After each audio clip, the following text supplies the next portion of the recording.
The impudence, the audacity, the unmitigated gall of those knuckleheads of liberty podcasters, daring to voice opinions outside the mainstream of accepted thought.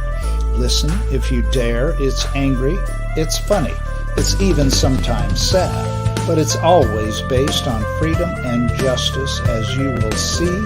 Here's our host, Jason McPhee.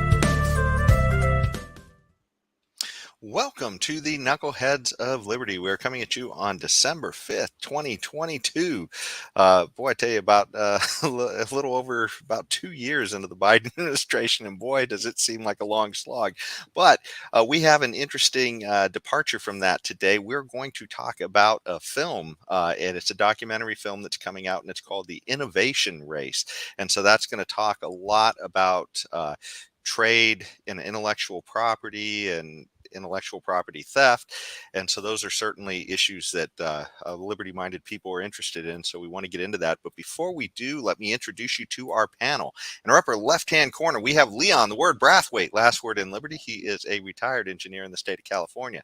And my upper right-hand corner, we have our screaming eagle of freedom, Tim Everett. He is a pilot in the state of California.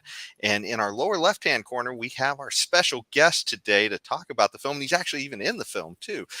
And his name, he is retired Colonel John Mills. And among the many hats that he's worn professionally, he had been the director of cybersecurity policy, strategy, and international affairs at the Department of Defense.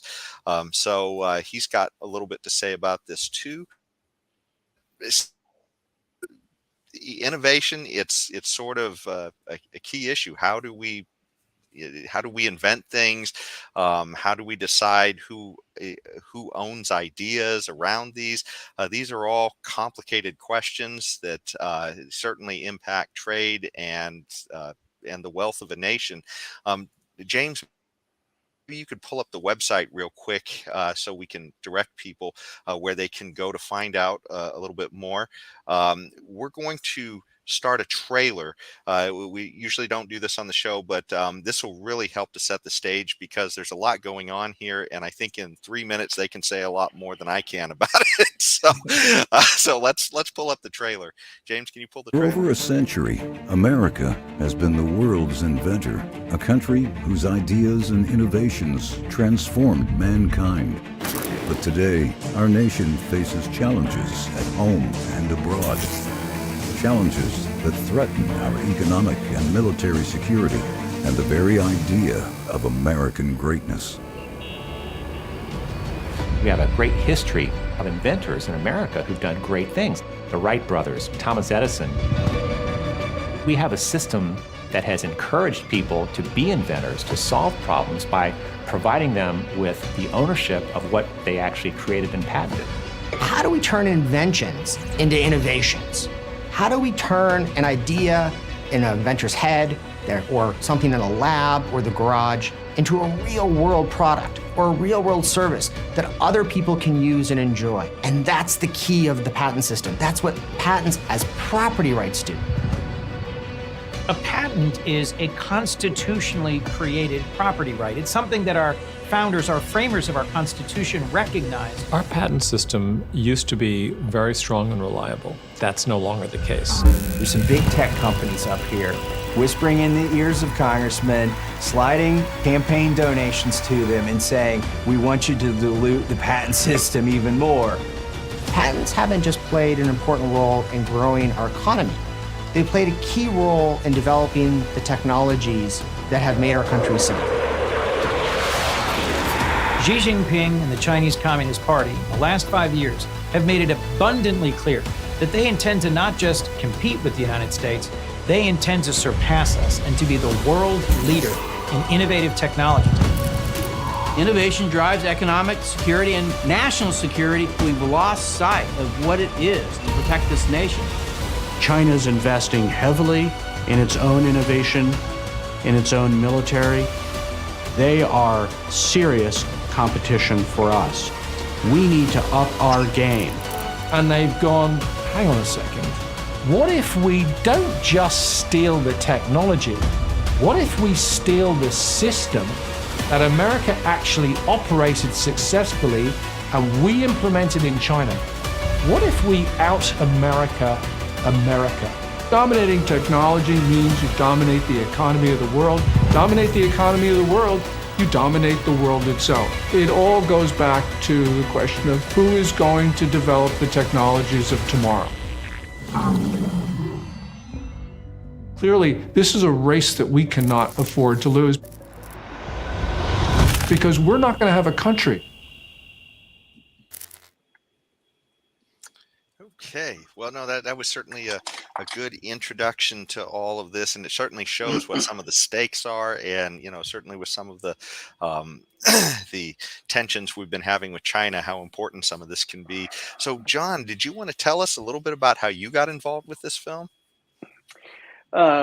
Yeah, so Luke Livingston, the producer, had reached out to me, and I think he'd referenced that Steve Bannon had encouraged that I'd be one of the people in this film. But that's how I got involved. And curiously enough, and related to the previous segment on the book, I was in 2011, the foundation for this whole film is what happened in 2011 with the America Invents Act.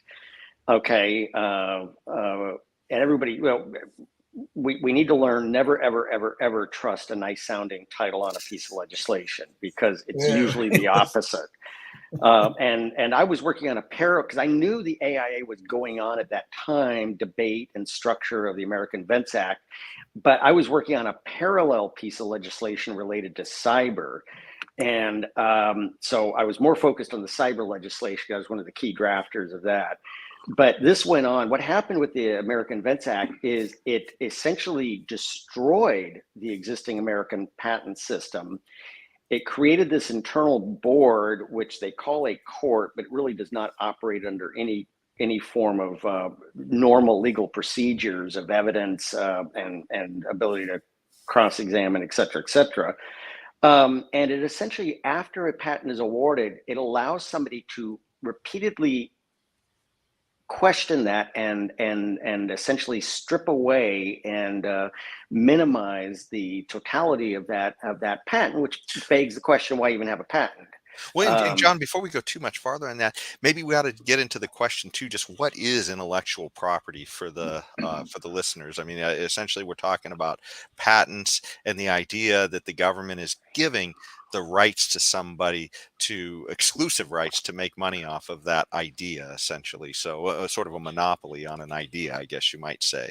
And so, did you want to did you want to go any deeper on that, or is that it's foundational for those who believe in a constitutional republic. This was so important. This was in our original Constitution.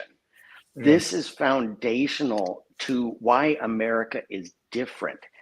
In our Constitution, we actually recognize the value of intellectual property through the patent system. We actually recognize the patent system in our original Constitution.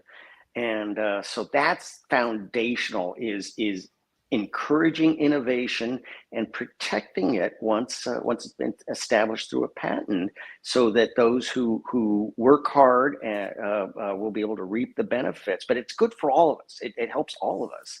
And the 2011 piece of legislation did the exact opposite. You know, John, we would not go too deep in the weeds here, but there's a very big disagreement on this show about intellectual property versus real property.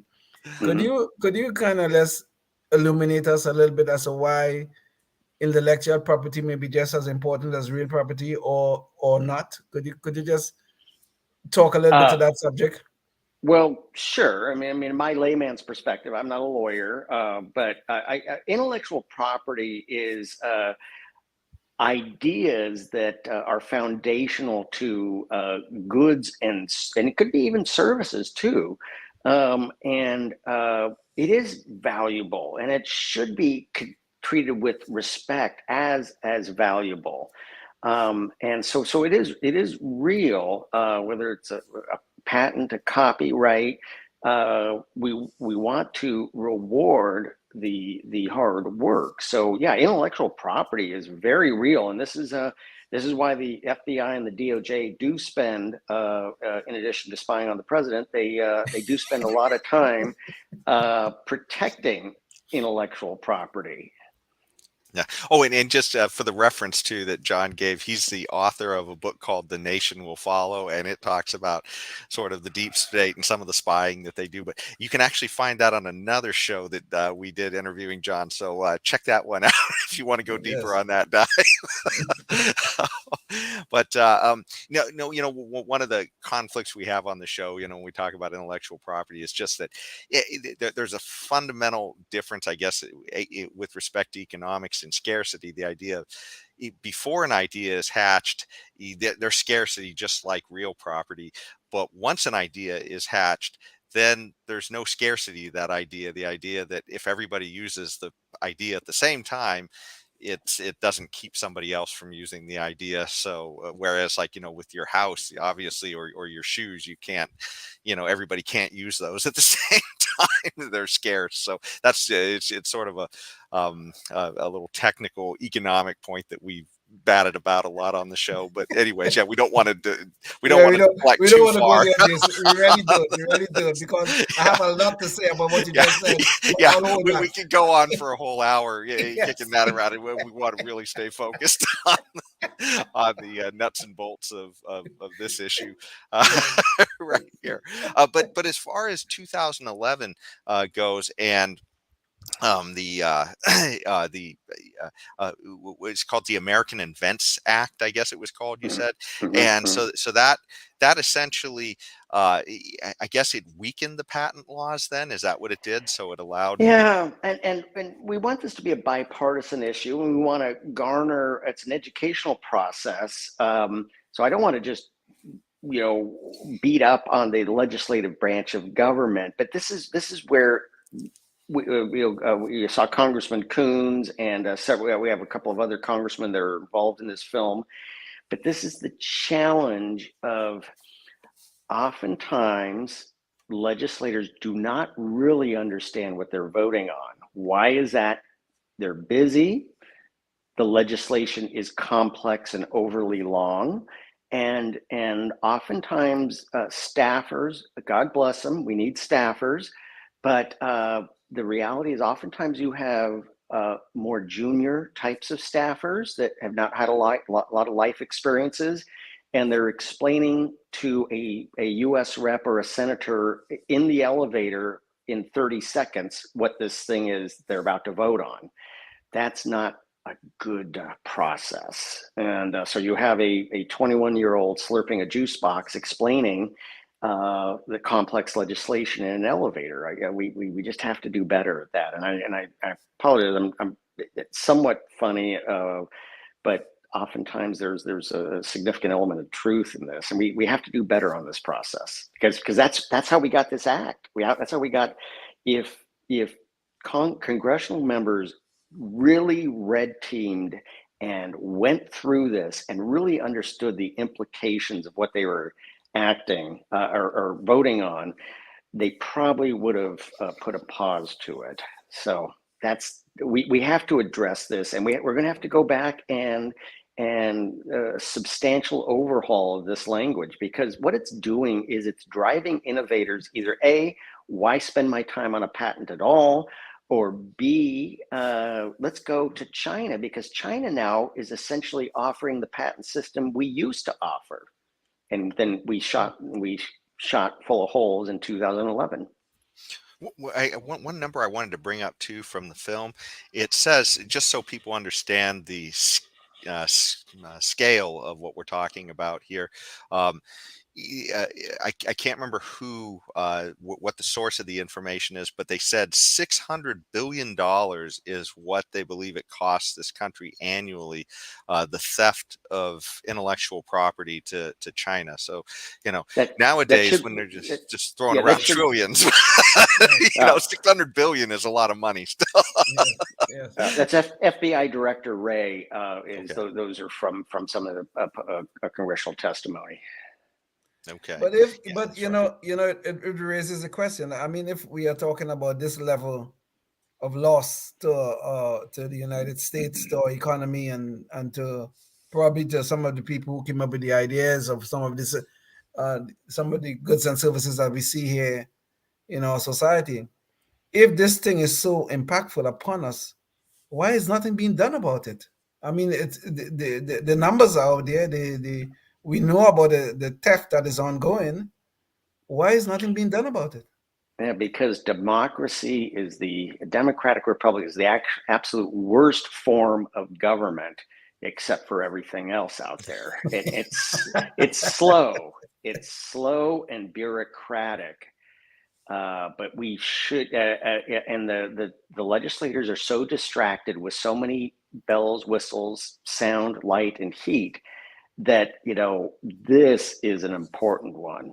This is foundational, and we've got to correct this. But we have to break through the signal to noise ratio to get their attention. But this is this we need to always think long, and I've prepared dozens and dozens of pieces of legislation, or had to red team them, review them, et cetera, et cetera. And this is a bad one. They took a process that okay, maybe it wasn't perfect, right, but it actually was working pretty well. But and I remember this was the dance, and this relates to my book and the other things I was working on. This was a time when the marriage between big government and big tech had not taken place yet. They were still kind of dancing and weren't totally sure with each other.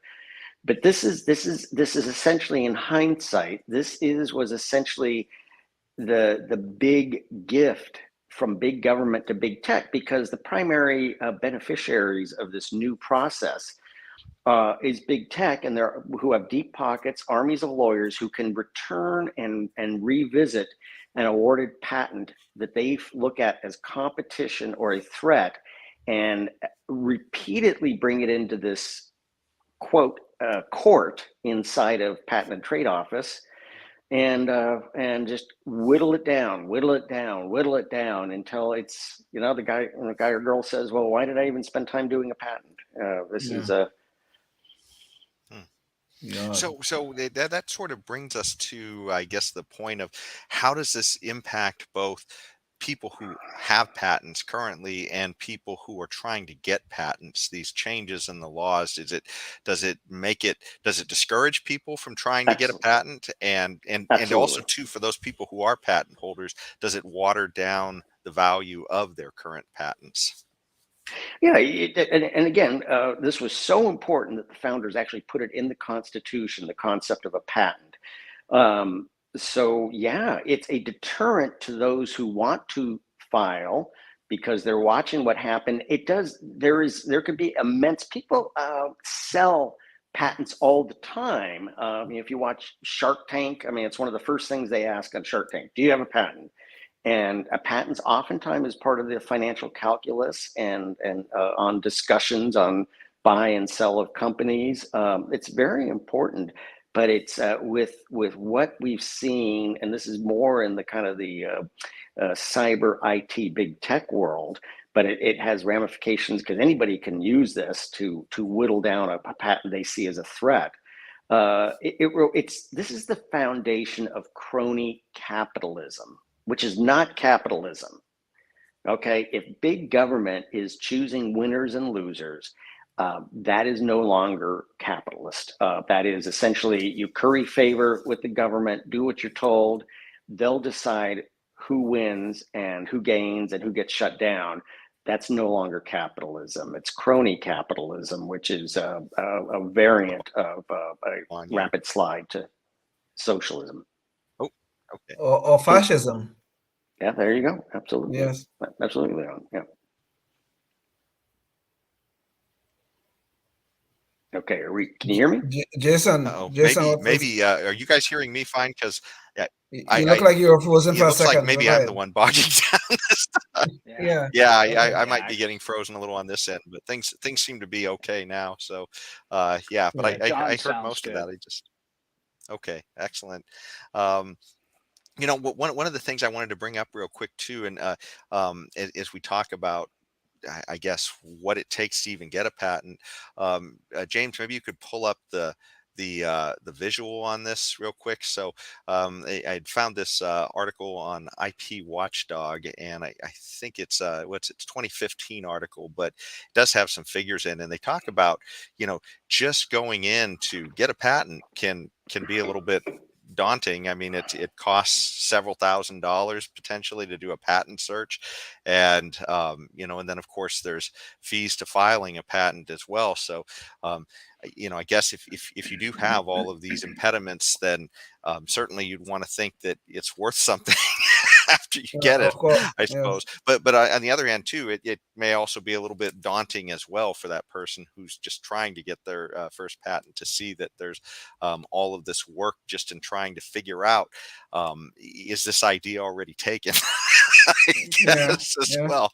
So so I guess it cuts both ways a little bit. And when we were talking about the $600 billion dollar figure, this other website called CopperPod Intellectual Property, they had a number here that said patent litigation costs between or excuse me, rather, courts have awarded about just under 5 billion in patent damages in 2020, rather. So, we're talking about 600 billion in theft, but maybe only 5 billion, that potentially recovered in that. You can see that there's a huge gap between, I guess, how much is taken and how much you're actually able to fight back in the courts on some of these things. So I Well, just thought that was kind of interesting. some of this thing is not even prosecutable, because if the theft is occurring in a foreign land, we have no jurisdiction there, none. So if China thieves stole some intellectual property from the United States, someone in China, we have no recourse, none whatsoever, because we have no jurisdiction there. Yeah, and the Chinese model of taking down our different economic sectors is, it continually, the method of entry is lowest price, even though it may be artificially low, which it is often artificially low. I always use the example of GoPro was the last U.S. maker of drones in America. They went belly up. They declared no mas in 2017 because DJI had undercut them so much. Now DJI is under significant scrutiny on a number of fronts, but and there is a somewhat of a return of American manufacturers, but this is the game. And DJI, no question about it, had borrowed numerous technical features and capabilities, most likely unlawfully. This is the game. This is what's going on. Yeah. I had a question, James. You could pull the visual at this point, but one of the points that the film makes is that China used to just outright steal a lot of the patent ideas and just go and manufacture them and then sell the products back to us and things like that. And then they said that eventually China developed its own patent system so that it would be a sort of a strong defense on intellectual property for themselves. But it does sort of beg the question, if everything was great before 2011, and if China was stealing everything before 2011, were the patent laws really doing a great job before 2011, or were there a lot of deficits there as well? Well, I think there was, but I think in many ways we've turned the tide, and maybe 2 or 3 years ago on. Back then, everybody's view, and I live this because a lot of my work is, everybody's view was China was the future. China was the future. And so I think a lot of it was, we just accepted it. Well, it's just an acceptable loss rate. It's, they're the future. So if they're ripping us off also, we're just going to eat the loss and move on. Well, the problem is, many sectors did not realize it until it was far too late, that this was a game that they were going to destroy these market sectors and take them over. I use the term evade, embrace, supplant for the three-step methodology for the Chinese. Evade our patent laws, then begin to understand them and adopt them, and by embracing, and then supplant, they just essentially take us over or essentially retire us. Now they're offering a patent system. I don't know if there's any good stats on how many non-Chinese have successfully defended a patent in the Chinese court.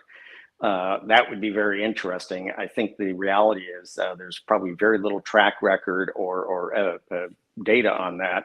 But yeah, this is what's going on, and I think it was a different outlook back then. I think even you have some that may be Biden supporters, but they realize that there is nefarious intent of China. Back then, everybody was kind of yay China. Yeah. Well, gosh, are we out of time, Jason? I just have we're getting pretty short. I'll pass. Okay. Okay. Well, one of the things I was going to bring up real quick here in the end is certainly with China having this setup where they've stolen a lot of intellectual property in the past, and now they have this kind of setup where if you want to do business there, you got to share they have rules in their government where you have to give up your intellectual property to their companies in order so that they can essentially just compete against you, I guess, in the future. But what are the defense implications of that? Because you certainly have a background on that side of things.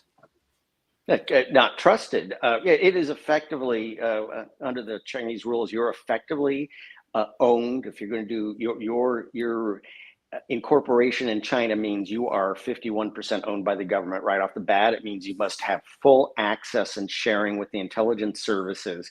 So it just bottom line, it can't be trusted. Period. You cannot trust if you've, as a price of entry into China, you have done all these things that entity is just can't be trusted anymore.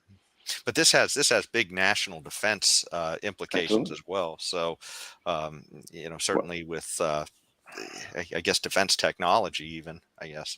So. Well, and what we would experience, and I experienced this in government on a number of occasions, is people would say, that's not us. We're umpty-ump U.S. Incorporated. That's umpty-ump China Incorporated. We have no connection with each other. And it's like, you got to be kidding me. And these are major firms, and major firms in the big tech world that would present that intellectual argument that may legally be correct, but is utterly silly. And there's no way to measure, test, gauge anything about that, just other than trust us. That's China Incorporated. We're U.S. Incorporated.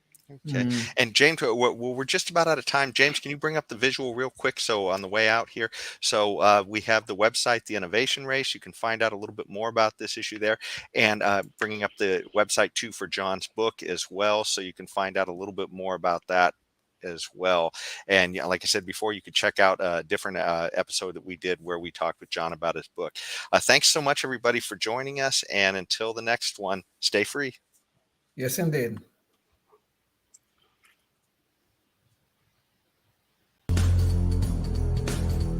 Life, liberty, and the pursuit of happiness, always and forever. Thank you for listening to the Knuckleheads of Liberty podcast. Find us on Facebook, Rumble, YouTube, your favorite podcast network, and at knuckleheadsofliberty.com.